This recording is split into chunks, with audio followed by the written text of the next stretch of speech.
생각보다 많은 분들이 오셔가지고 사실 좀 놀라긴 했는데요. 제가 작년에도 동일한 시간대에 했는데 그때는 많이 오신 것 같지 않은데 확실히 양자 컴퓨터가 관심을 많이 받는 것 같긴 합니다.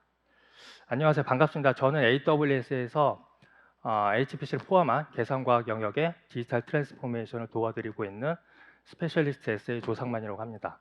오늘 이 시간에는 그 계산과학의 혁명적 전환점, 양자 컴퓨팅 기술과 아마존 브라켓이 여는 미래라는 주제로 약 40분간 단독으로 세션을 진행하도록 하겠습니다. 뭐 아시겠지만 퇴근 시간이 임박해 있고 사실 쉬운 내용은 아니라서 중간에 나가시는 분이 없도록 최선을 다해서 열심히 진행해 보도록 하겠습니다. 오늘 준비한 아젠다는 다음과 같습니다. 전반부에는 제가 양자 컴퓨터의 개요와 오늘날 양자 컴퓨터가 맞이한 도전 사항에 대해서 설명드릴 거고, 후반부에는 AWS가 제공하는 양자 기술 포트폴리오 그리고 클라우드 기반의 양자 컴퓨팅 서비스인 아마존 브라켓을 활용한 고객 사례 및 AWS의 양자 고객 대응 전략에 대해서 말씀드리고 세션을 마치도록 하겠습니다. 그럼 우선 양자 컴퓨터 관련된 내용부터 세션을 진행해 보도록 하겠습니다. 최근 들어 특히 이제 2025년 들어서 여러분도 잘 아시겠지만 양자 컴퓨터에 대한 관심이 정말 뜨겁습니다. 특히 올해는 양자 핵연력학 100주년을 기념하기 위해 유엔이 정한 세계 양자 과학 기술의 해이기도 합니다. 세계 최대 IT 가전 전시회인 CES 2025에서도 양자 컴퓨팅 부분이 최초로 신설되었고요. 2025년 전후로 해서 아마존을 포함한 유수의 빅테크 기업에서 자사의 양자 칩을 출시하였습니다. 또한 글로벌 IT 리더들이 양자 컴퓨터 상용화 시점을 두고 갑론을박을 펼쳤을 정도로 양자 컴퓨터에 관심이 정말 뜨겁습니다. 5년이면 충분하다는 낙관론부터 최소 20년은 필요하다는 신중론에 이르기까지 IT 리더들의 입장에는 차이가 있지만 한 가지 사실은 분명합니다. 바로 양자 컴퓨팅이 가져올 혁신은 19세기 산업혁명, 20세기 인터넷 혁명을 뛰어넘는 문명사적 전환점이 될 것이라는 점입니다. 인류 역사상 가장 강력한 컴퓨팅 패러다임 시대가 서서히 열리고 있습니다. 그렇다면 왜 양자 컴퓨터가 지금 이렇게 많이 관심을 받게 됐는지 크게 세 가지 관점에서 설명드리도록 하겠습니다. 첫 번째는 고전 컴퓨터의 한계인데요. 지금 슈퍼컴퓨터로도 인류의 모든 난제들이 해결되었다면 양자 컴퓨터가 이렇게 많이 관심을 받지는 못했을 것입니다. 안타깝게도 인류가 만들어낸 가장 성능이 뛰어난 엑사스케일 슈퍼컴퓨터로도 여전히 풀리지 않는 인류의 난제들이 존재합니다. 또한 병렬로 많이 연결해서 처리 속도를 높이는 클러스터 방식의 지금의 슈퍼컴퓨터로는 상면 공간도 많이 필요하고요. 전력 소비 또한 매우 높습니다. 또한 단기간에 성능을 높이는 것도 상대적으로 매우 어렵습니다. 두 번째로는 이제 무어의 법칙의 한계입니다. 그동안 인류의 삶을 매우 풍부하게 도와주었던 무어의 법칙이 곧 종말을 맞이할 것으로 예견되고 있습니다. 반도체 미세 공정의 크기가 원자 크기인 0.1 나노미터만큼 작아지면 터널링 효과로 인해서 더 이상 트랜지스터가 정상적으로 동작하기 어려울 것으로 예상되고 있습니다. 마지막으로는 양자 기술의 비역적 발전인데요. 지난 100년간 양자 기술 자체도 매우 급격하게 향상을 이뤄냈습니다.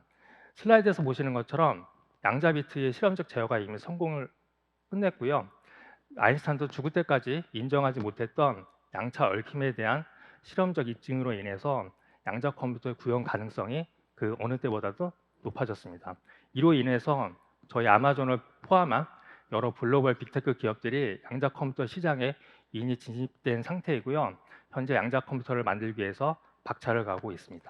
많은 정의가 있겠지만 슬라이드에서 보시는 것 같이 슈퍼컴퓨터와 같은 고전 컴퓨터에서 해결하기 어려운 문제들을 중첩과 얽힘이라고 하는 양자 역학에서 발생하는 고유의 특징을 이용해서 매우 빠르게 해결할 수 있는 컴퓨터를 보통 양자 컴퓨터라고 부릅니다.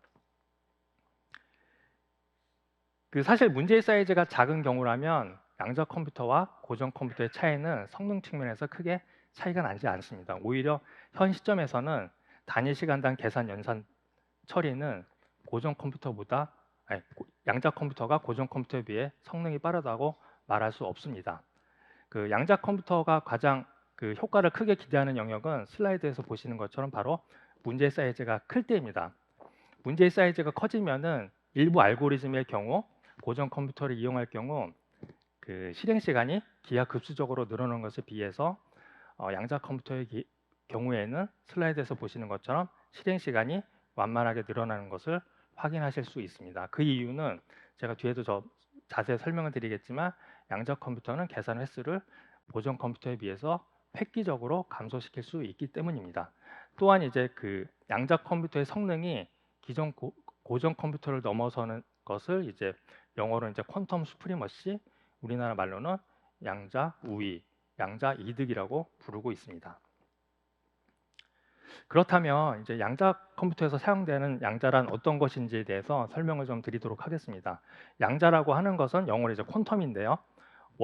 물질을 구성하는 원자와 원자를 구성하는 극소 물질을 모두 양자라고 부릅니다.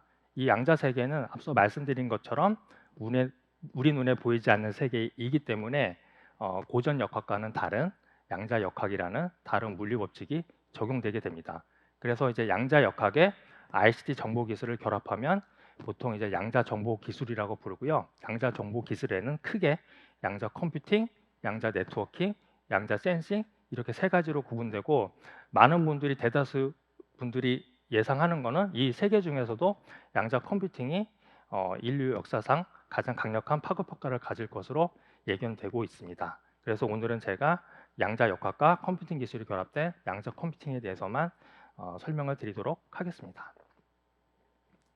이 양자 세계에서 계산을 위해서는 그 비트가 필요한데요. 이 양자 세계에서 사용되는 비트는 양자 비트, 큐비트라고 부릅니다. 큐비트는 양자 역학에 기반하고 있기 때문에 우리가 이미 알고 있는 고전 비트와는 다른 특징을 가지고 있습니다. 슬라이드에서 보시는 것처럼 고전 비트는 0과 1, 딱 두 개의 값만 독립적으로 가질 수 있습니다. 그래서 슬라이드 우측 상단에 9를 표현해서 말씀드리자면 0과 1은 9에서 북극과 남극으로 매핑될 수 있습니다. 이에 비해서 큐비트는 그 0과 1뿐만 아니라 0과 1을 포함하는 동시에 존재하는 것도 가능합니다. 그래서 이 9에서 북극과 남극뿐만 아니라 모든 9 위치에 존재할 수 있게 됩니다.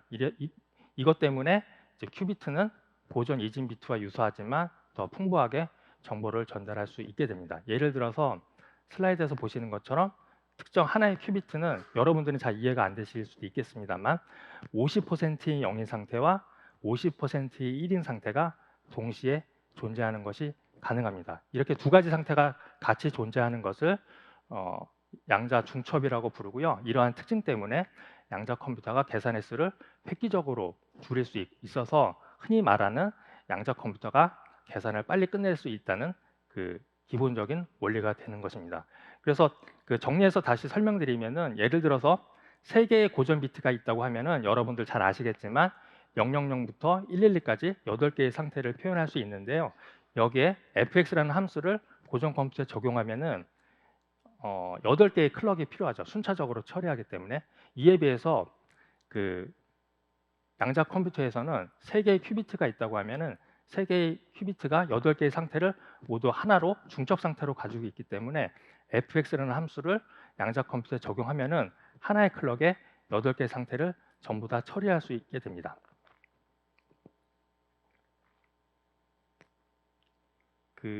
아직도 이제 양자 중첩이 이해 안 되시는 분들이 있을 것 같아서 제가 별도로 이제 슬라이드를 준비를 했는데요. 이 지금 슬라이드 보시는 것처럼 이제 빙글빙글 도는 상태가 이제 중첩이라고 이해를 하시면 되겠습니다. 즉 슬라이드 왼쪽의 원 큐비트 상태는 0과 1이 아닌 두 가지 상태를 모두 포함하고 있고요. 오른쪽 경우에는 000부터 112까지 8개의 상태가 모두 동시에 존재할 수 있다고 말씀드릴 수 있습니다. 그래서 이 상태에서 앞서 말씀드린 것처럼 특정 연산을 수행하게 되면 모든 상태에 동시에 적용돼서 한 번에 처리되기 때문에 고전 컴퓨터에 비해서 양자 컴퓨터가 계산이 빠르다. 이렇게 이해를 하시면 될 것 같습니다. 이런 이제 중첩 특성으로 인해서 양자 컴퓨터는 압도적인 연산 능력을 갖게 됩니다. 예를 들어서 1000비트 소인수 분해를 하게 되면은 고전 컴퓨터 같은 경우에는 수만 년이 걸리기 때문에 우리가 살아있는 동안은 풀 수 없는 문제죠. 근데 이제 양자 컴퓨터가 적용되면 수초 안에 해결될 것으로 예상하고 있습니다. 이 소인수분해 연산은 뭐 아시는 분들 계시겠지만 RS와 같은 암호화의 기반이 됩니다. 따라서 미국이나 중국에서 양자 기술 패권을 가지기 위해서 엄청난 노력을 진행하고 있는 이유이기도 합니다. 만약에 여러분들께서 오류가 없는 300개의 큐비트를 가지고 있다고 하면은 이의 300승만큼, 즉 우주 전체의 모든 입자수를 표현하고도 남을 만큼의 연산을 한 번에 처리할 수 있기 때문에 가히 양자 컴퓨터의 압도적 연산 능력을 다시 한번 가름해 볼 수 있습니다.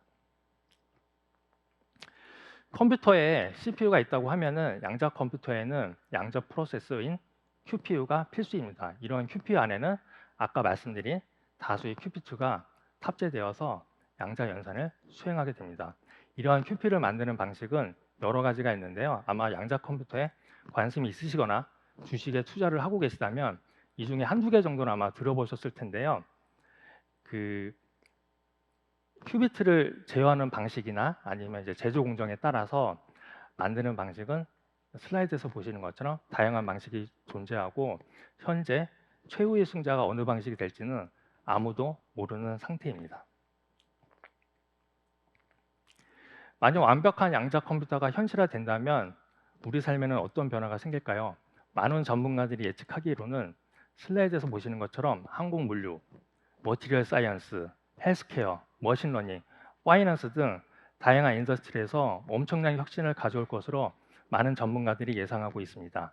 예를 들면 신약 개발을 하기 위해서는 현재 약 10년 정도의 시간이 소요되는 것으로 알려져 있는데 양자 컴퓨터가 현실화돼서 우리 앞에 나타나면 비용과 시간이 약 10분의 1 정도로 감소할 거로 많은 전문가들이 예측하고 있습니다.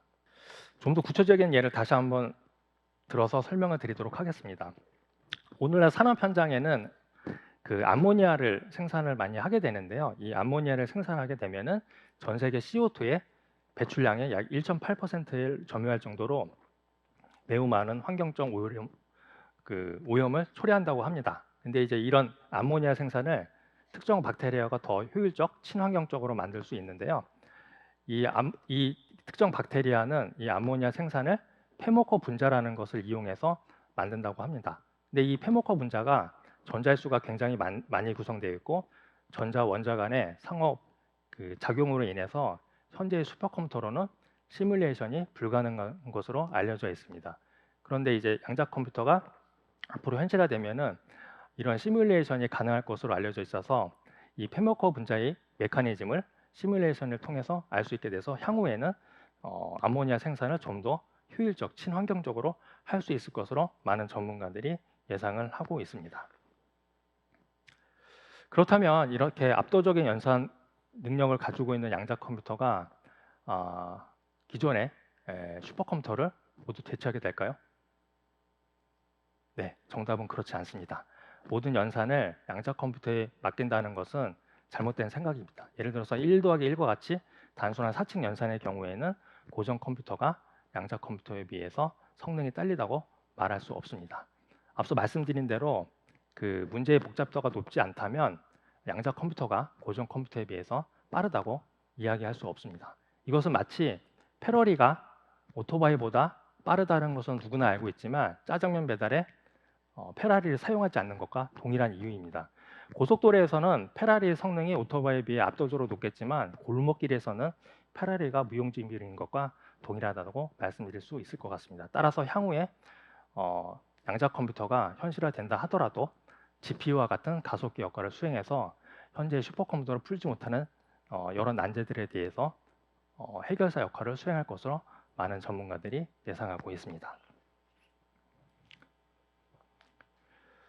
지금까지 양자 컴퓨터의 기본적인 개념과 그 포텐셜에 대해서 제가 설명을 드렸는데요.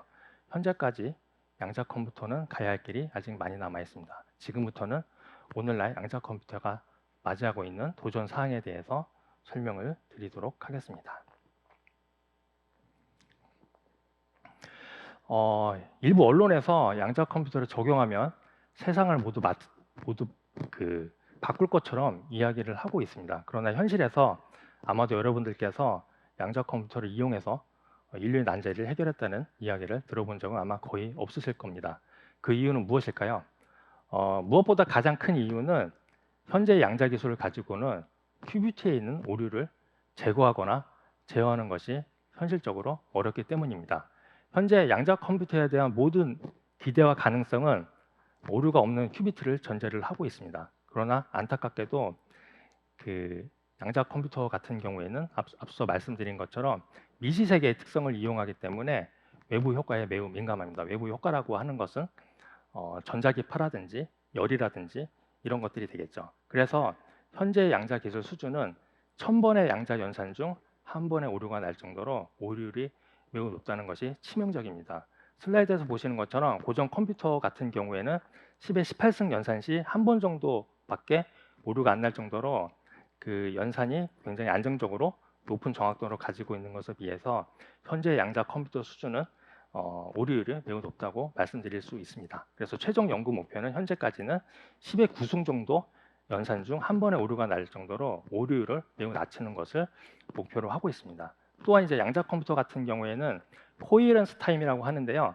양자의 상태를 유지하는 시간을 말하는데 이 시간이 뭐 방법마다 다르고 뭐 여러 가지 뭐 좀 얘기가 많습니다만 보통 밀리세컨드 정도밖에 안 되기 때문에 이 밀리세컨드 안에 모든 양자 계산을 다 끝내야 되거든요. 그래서 현실적으로 아직까지는 정보 조작이 굉장히 어렵다는 단점도 존재합니다.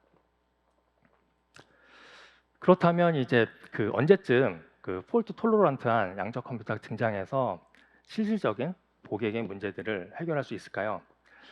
많은 전문가 그리고 양자 컴퓨터를 만드는 회사들에서 다양한 의견을 제시하고 있지만 언제가 될 수 있을지는 그 아무도 알 수 없습니다.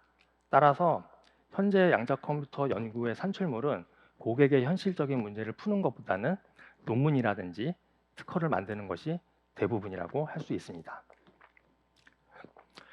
또한 이제 양자 컴퓨터를 사용하기 위해서는 어느 정도 비용 지불이 필요할지 많이 궁금들 하실 텐데요.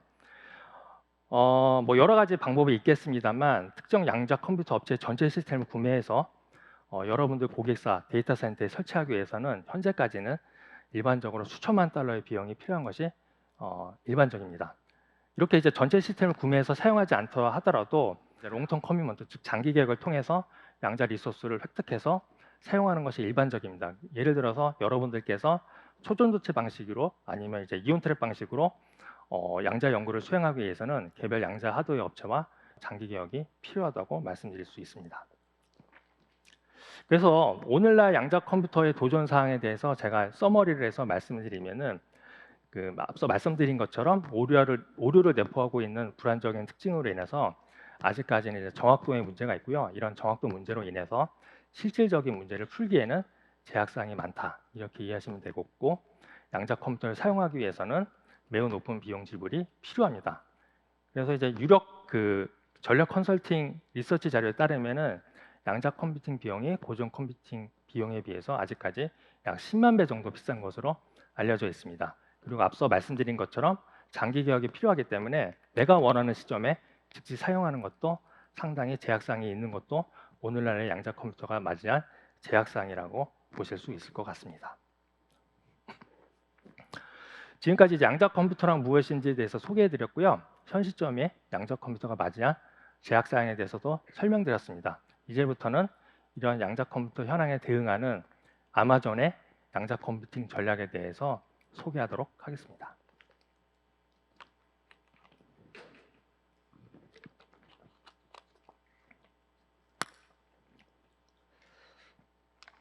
AWS에서는 고객 및 시장의 기대에 부응하기 위해서 슬라이드에서 보시는 것처럼 크게 4가지의 양자 기술 포트폴리오를 가지고 있습니다. 첫 번째가 이제 아마존 브라켓인데요. 혹시 여기 계신 분들 중에서 아마존 브라켓에 대해서 한 번이라도 들어보신 분 계시면 손 한번 들어봐 주시겠습니까? 네, 제가 굉장히 열심히 더 노력을 해야겠다는 생각이 마구마구 들기 시작했습니다. 네, 이 아마존 브라켓은 그 클라우드 기반의 양자 컴퓨팅 서비스고요. 이 아마존 브라켓은 제가 추후에 계속 설명을 많이 드리도록 하겠습니다. 두 번째에 있는 이제 AWS 센터 포 퀀텀 컴퓨팅은 순수 리서치 센터입니다. 그래서 양자 컴퓨팅과 관련된 AWS의 연구 조직이라고 이해하시면 되겠고요. 세 번째에 있는 퀀텀 네트워크는 저희가 이제 양자 컴퓨팅뿐만 아니라 개인정보 보호라든지 아니면 암호화 같은 양자 네트워크와 관련된 인력뿐만 아니라 양자 연구도 현재 수행 중에 있습니다. 그리고 이제 마지막에 있는 어드밴스드 솔루션스 랩은 고객분들이 이제 아마존 브라켓을 가지고 양자 연구를 잘 수행할 수 있도록 도와드리는 양자 전문 컨설팅 조직이라고 이해하시면 되겠습니다. 여기서 제가 중요한 포트폴리오에 대해서는 후반부에 좀 더 자세히 설명드리도록 하겠습니다.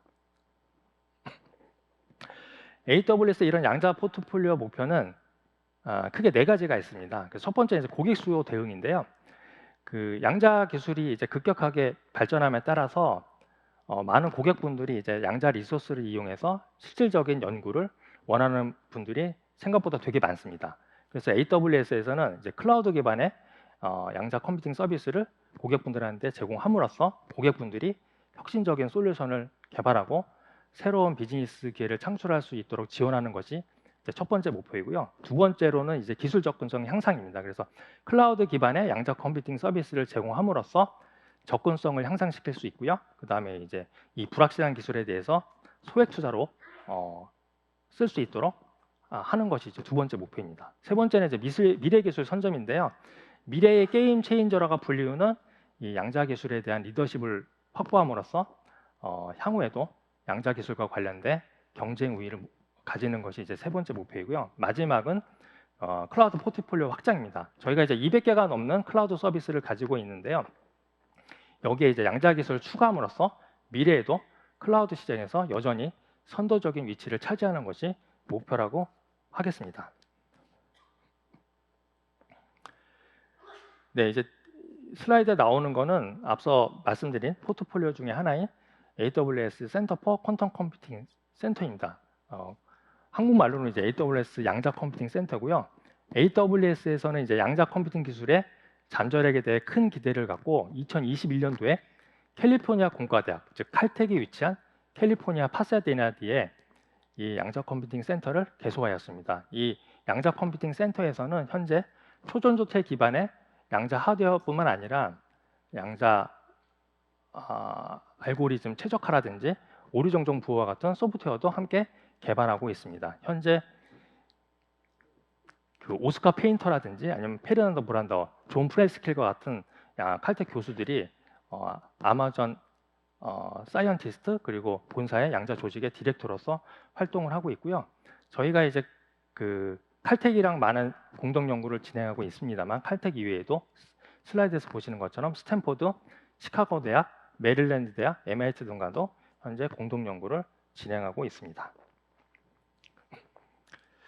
그 잠깐 관련된 영상을 보여드리면요, 지금 보이는 동영상은 이제 그 AWS 센터 포 퀀텀 컴퓨팅에 속한 연구원이 AWS 자체 개발 중인 이제 양자 하드웨어를 셋업하는 과정을 보여주고 있습니다. 이제 연구원이 이제 케이블링 작업을 수행 중인 것으로 보이는데 여러분들이 이제 작성한 알고리즘이 이제 초고주파로 변환이 돼서 이 초고주파 신호가 이 케이블을 타고 케이블에 매핑된 개별 큐비트를 제어해서 이제 양자 연산이 수행된다 이렇게 이해하시면 되겠습니다. 다음으로는 이제 그 어드밴스드 솔루션스 랩입니다. 이제 저희 AWS 용어로는 이제 프로서브 조직이고요. 이 조직에서는 이제 고객의 유지 케이스를 확인해서 고객이 풀고자 하는 문제가 실제로 이제 양자 컴퓨터를 이용해서 풀어야 되는 문제라고 판단이 되면은 코드 레벨에서 고객과 함께 알고리즘을 개발할 수 있는 조직이라고 보시면 되겠습니다. 만약에 이제 고객이 풀고자 하는 문제를 확인했더니 양자 컴퓨터보다는 기존의 고전 컴퓨터를 이용해서 머신러닝이라든지 HPC를 적용해야 되는 문제로 판명된다 하더라도 여전히 어드밴스드 솔루션스 랩과 공동 연구가 가능하다 이렇게 이해하시면 되겠습니다. 다음으로 나오는 얘기는 이제 그 앞서도 설명드린 이제 아마존 브라켓이고요. 아마존 브라켓은 다시 한번 말씀드리면 이제 클라우드 기반의 양자 컴퓨팅 서비스라고 이해하시면 되겠습니다. 이렇게 이제 클라우드에 양자 컴퓨팅을 결합한 특징 때문에 네 가지 장점이 있다고 보시면 돼요. 그래서 첫 번째는 비용 리스크 감소입니다. 여러분들 잘 아시겠지만 이제 클라우드 기반 서비스이기 때문에 사용량 기반 과금으로 양자 리소스를 사용하실 수 있고요. 이 불확실한 기술에 대해서 대규모의 양자 연구 비용 지출을 회피할 수 있다는 장점이 존재합니다. 두 번째는 이제 유연성인데요. 그 제가 이제 뒤에 설명드리겠지만 현재 중성원자 방식, 초전도체 방식, 이온 트랩 방식 다양한 방식의 QPU를 제공하고 있기 때문에 특정 기술에 대한 낙인을 방지할 수 있습니다. 만약 이렇게 사용하지 않고 아까 말씀드린 것처럼 사용하시게 되면은 개별 하드웨어 업체랑 장기 계약을 통해서 사용하셔야 되는데 이렇게 클라우드 기반 사용하시면은 이렇게 락인 없이 다양한 타입의 QP를 손쉽게 사용하실 수 있습니다. 세 번째는 이제 효율성인데요. 이 아마존 브라켓은 이제 클라우드 기반의 완전 관리형 서비스이기 때문에 양자 시스템에 대한 운영이 불필요하고 고객 여러분들은 코드 개발에 집중하실 수 있습니다. 또 이제 AWS 클라우드 다른 서비스들과 통합 아키텍처를 구현할 수 있다는 측면에서 기존의 타 인터넷 기반의 양자 컴퓨팅 서비스와는 차별화되는 장점을 가지고 있다고 말씀드릴 수 있습니다. 마지막으로는 즉시성이고요. 아까 말씀드린 것처럼 기존의 이제 양자 리소스를 사용하기 위해서는 일반적으로 이제 장기 계약이 필요한데 AWS 클라우드 같은 경우에는 여러분들이 이제 AWS 어카운트만 가지고 있다고 하시면은 즉시 바로 양자 리소스를 사용하실 수 있습니다. 참고로 이제 AWS 계정이 없으신 분들은 뭐 잘 아시겠지만 만드시는데 뭐 수분이면 충분합니다. 여러분들께서 이제 만약에 양자 연구를 위해서 아마존 브라켓을 선택을 하시면은 슬라이드에서 보시는 것처럼 이제 네 가지 작업을 하실 수 있습니다. 첫 번째로는 이제 코드 빌드입니다. 그래서 이제 아마존 브라켓에서 제공하는 주피터 노트북을 이용하셔가지고 여러분들이 이제 양자 알고리즘을 작성하실 수 있고요. 작성된 알고리즘이 이제 정확한지 확인을 하셔야 되는데 그런 것들을 이제 아마존 브라켓에서 제공해주는 시뮬레이터를 이용하셔가지고 코드를 테스트하시게 됩니다. 코드를 테스트했더니 이상이 없다 하시는 경우에는 이제 AWS 아마존 브라켓에서 제공하는 다양한 QP를 이용해서 코드를 실행하실 수 있고요. 실행된 결과는 AWS의 오브젝트 스토리지인 아마존 S3에 자동적으로 저장이 되고 알고리즘이 실행되는 일련의 과정들은 아마존 브라켓을 통해서 준 실시간으로 모니터링 하시는 것도 가능합니다. 앞서 말씀드린 것처럼 현재 다양한 방식의 양자 하드웨어, 즉 QPU가 존재하는데요. 어느 방식이 최후의 승자가 될지 현재 알 수 없다고 말씀드렸습니다. 그래서 이제 아마존 브라켓 같은 경우에는 고객 피드백을 반영해서 지속적으로 디바이스의 교체가 이루어지고 있습니다. 현재 2025년 5월 기준으로 슬라이드에서 보시는 것처럼 크게 이제 4개 회사의 양자 하드웨어를 저희가 제공을 하고 있습니다. 첫 번째로는 이제 자연 상태의 이온을 전기장을 이용해서 진공 상태에 가둬가지고 양자 하드웨어를 만드는 이온 트랩 방식인 아이온큐의 하드웨어를 저희가 제공을 하고 있고요. 아이온큐는 아마 한 번씩은 다 들어보셨을 것 같긴 합니다만, 그리고 이제 초전도체 방식으로는 저희가 이제 리게트의 안카3 그리고 IQM의 가넷이라고 하는 양자 하드웨어를 제공해드리고 있습니다. 이렇게 세 가지 방식은 이제 디지털 양자 게이트를 이용해서 디지털 방식으로 이제 양자 알고리즘을 작성할 때 사용되는 양자 하드웨어고요.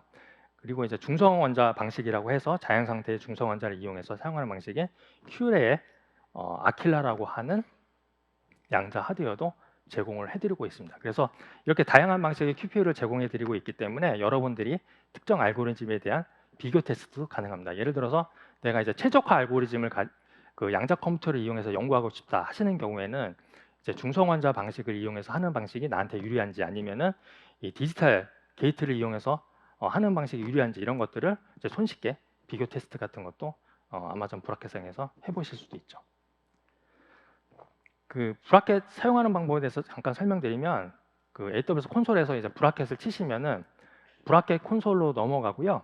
여기서 이제 디바이스 항목을 누르시면 현재 지원되는 디바이스 목록을 다 확인하실 수 있고요. 여기서 이제 주피터 노트북을 이제 오픈하시면은 브라켓 SDK에서 제공되는 주피터 노트북 화면으로 들어가서 브라켓 SDK를 이용하셔가지고 여러분들이 이제 양자 알고리즘 코딩을 하실 수 있습니다.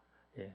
기본적으로 이제 머신러닝 코딩 하시는 거랑 유사하다고 보시면 되겠습니다. 그래서 이런 식으로 실질적으로는 이제 양자 알고리즘을 사용하실 수 있다 이렇게 이해하시면 되겠습니다. 지금부터는 이제 아마존 브라켓을 실제 사용하고 계시는 고객사 중에서 제조, 금융, 헬스케어 인더스트리 주요 사례에 대해서 설명드리고 그리고 이제 AWS의 고객 대응 전략에 대해서 설명드리도록 하겠습니다. 이미 다양한 인더스트리 고객분들이 아마존 브라켓을 이용해서 양자 컴퓨팅의 포텐셜을 확인하고 계십니다.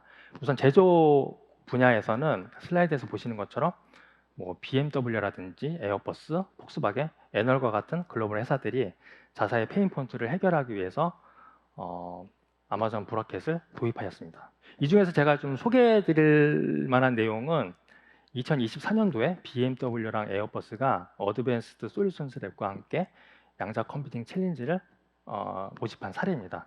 BMW하고 에어버스는 슬라이드에서 보시는 것처럼 노란색으로 제가 색칠을 해놨는데요.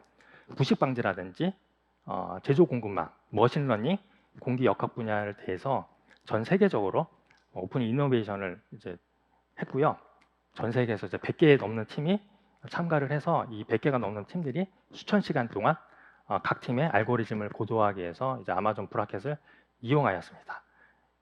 그리고 이제 마지막으로 2024년 12월에 각 영역별로 한 개 팀이 최종적으로 선정되었습니다. 양자 연구 산출물을 만들기 위해서 오픈 이노베이션을 이용한 대표적인 사례라고 보시면 되겠습니다. 다음은 이제 파이낸스 분야인데요. 양자 컴퓨팅 연구에 매우 적극적인 대표적인 인더스트리가 바로 이제 금융 분야라고 할 수 있습니다.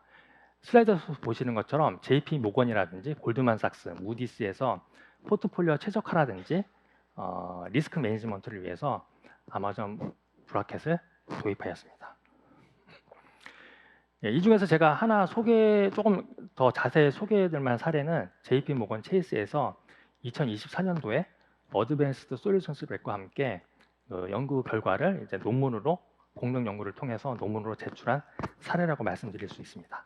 일반적으로 이제 파이낸스 인더스트리에서는 전통적으로 고객 자산의 포트폴리오 최적화가 매우 중요한 분야인데요.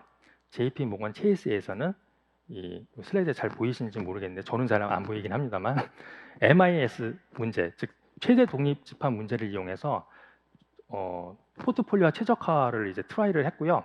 그래서 이것을 하기 위해서 AWS 아마존 브라켓을 이용해서 실제로 이제 MIS 문제를 풀기 위해서 양자 컴퓨터를 이용했을 때 고전 컴퓨팅에 비해서 정말 얼마나 이점이 있는지를 연구를 했고 이 연구 결과를 논문으로 보시는 것처럼 퍼블리시 했습니다. 그래서 이제 앞서 BMW와 에어버스가 오픈 이노베이션을 통해서 자사의 문제를 해결하자 하는 사례에 비해서 이 경우에는 논문을 이용해서 양자 연구 산출물을 만든 사례라고 할 수 있습니다. 따라서 여러분들께서 이제 사내에서 양자 연구를 수행할 계획이 있다고 하시면은 뭐 이런 이제 오픈 이노베이션이라든지 논문 등을 통해서 양자 연구를 진행할 수 있겠습니다.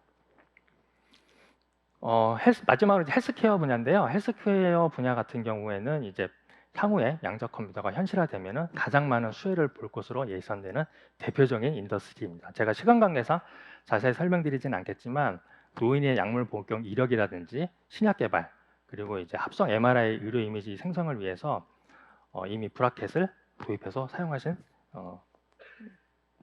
고객분들이 존재합니다. 그 AWS에서는 양자 기술에 대한 고객의 역량을 크게 이제 세 가지로 구분하고 있고요. 이에 대한 전략을 보유하고 있습니다.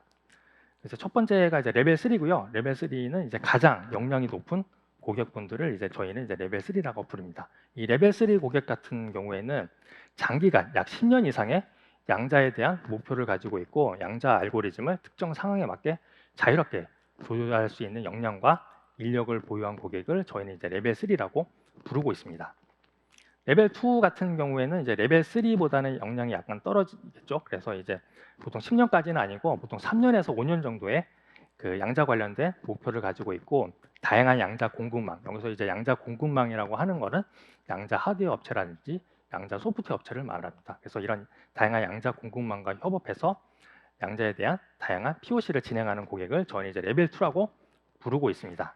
그리고 이제 마지막은 이제 레벨 1이고요. 지금 이제 막 양자 기술에 대해서 많은 관심을 가지게 됐고 보통 이제 CTO 레벨의 양자 관련 이니셔티브를 가지고 있는 고객을 저희는 레벨 1이라고 부르고 아마도 대부분의 고객은 이제 레벨 1이라고 저희는 판단을 하고 있습니다.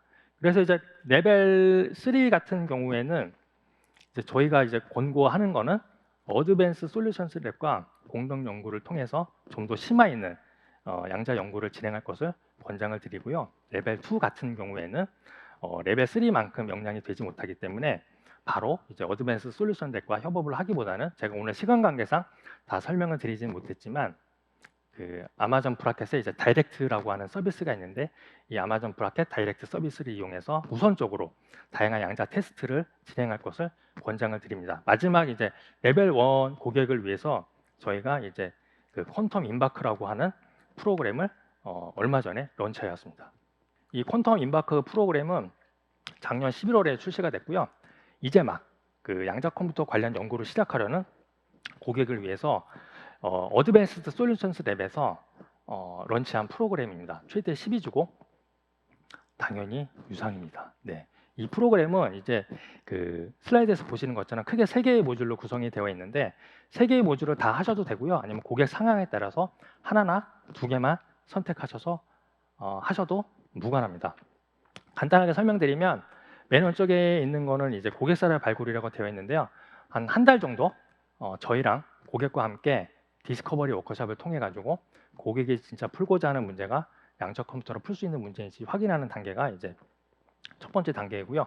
두 번째 단계는 이제 테크니컬 이메일먼트라고 되어 있는데 대부분의 고객분들이 이제 아마존 브라켓을 사용해 보신 경험이 없으시기 때문에 저희가 제공해 드리는 프라이빗한 핸즈온 워크숍이라고 이해하시면 되겠습니다. 그래서 만약에 이제 고객분들이 QML, 뭐 예를 들면 퀀텀 머신러닝을 우리가 관심이 많다 하는 경우에는 저희가 QML에 맞는 프라이빗한 기술 워크숍을 저희가 하루나 이틀 정도 제공을 해드립니다.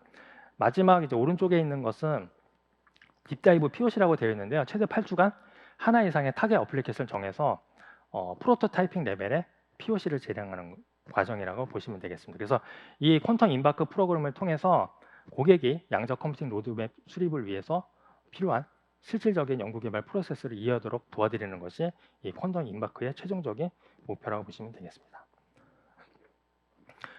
2장 남았습니다. 네. 이제 지금까지 제가 이제 아마존 브라켓에 대해서 설명드렸는데 그럼 왜 고객분들이 양자 연구를 위해서 아마존 브라켓을 사용해야 되는지에 대해서 이미 다 말씀을 드리긴 했습니다만 요약 차원에서 다시 한번 말씀드리도록 하겠습니다. 첫 번째 이제 완전 관련 서비스라서 여러분들께서 코드 개발에만 집중할 수 있기 때문에 장점이 있다고 말씀드릴 수 있고요. 두 번째로는 사용량 기반의 합리적인 과금 정책을 통해서 비교적 저렴한 가격을 이용하실 수 있다 이렇게 이해하시면 되겠고요. 세 번째로는 이제 AWS 계정만 있으면은 양자 리소스에 즉시 접근할 수 있다는 장점이 존재하고 네 번째로는 앞서 말씀드린 것처럼 이제 중성 원자, 초전도체, 이온 트랩 방식의 다양한 타입의 양자 하드웨어를 저희가 제공을 하고 있다 이렇게 말씀드릴 수 있을 것 같고요. 그다음에 이제 직전에 말씀드린 것처럼 사용자 단계별 지원 정책 세 가지 레벨에 따른 단계별 지원 정책을 저희가 가지고 있기 때문에 이제 가급적이면 양자 연구를 위해서 아마존 브라켓을 고려해 주시면 감사하겠습니다. 네, 이제 마지막 장표입니다. 지금의 이제 양자 컴퓨터 수준은 어찌 보면 라이트 형제가 1903년도에 최초 비행했을 때와 유사한 상황인 것 같습니다. 당시에는 이제 12초 동안에 고작 37m밖에 날지 못했지만 100년이 훌쩍 지난 지금 돌이켜 보면은 초음속 비행기를 넘어서 우주에 비행기를 띄울 정도로 항공우주 산업은 항공우주 기술은 엄청나게 많은 발전을 이뤄냈습니다. 양자 컴퓨팅 같은 경우에도 지금은 가야 할 길이 아직도 많이 남아 있지만 전 세계적으로 많은 노력을 기울인다면 조만간에 인류의 여러 난제들을 풀 것으로 예상하고 있습니다. 특히 이제 양자 컴퓨터 같은 경우에는 기술 관점에서 진입 장벽이 굉장히 높기 때문에 지금부터 시작하지 않는다면 향후에 갑자기 양자 컴퓨터의 시대가 도래한다면 여러분들이 기업에서 많은 비즈니스 기회를 놓치실 수도 있을 거라고 생각됩니다. 네, 굉장히 어려운 내용을 제가 짧은 기간 동안에 소개해 드렸기 때문에 궁금증들도 많으실 거고 아마 이해가 안 되는 내용도 있으실 텐데요. 추가적으로 문의 사항이 있으시면 저에게 직접 컨택을 주시거나 아니면 담당 AWS 어카운트에 연락을 주시면은 보다 관련된 내용에 대해서 자세히 안내해 드리도록 하겠습니다. 이상으로 발표를 마치겠습니다.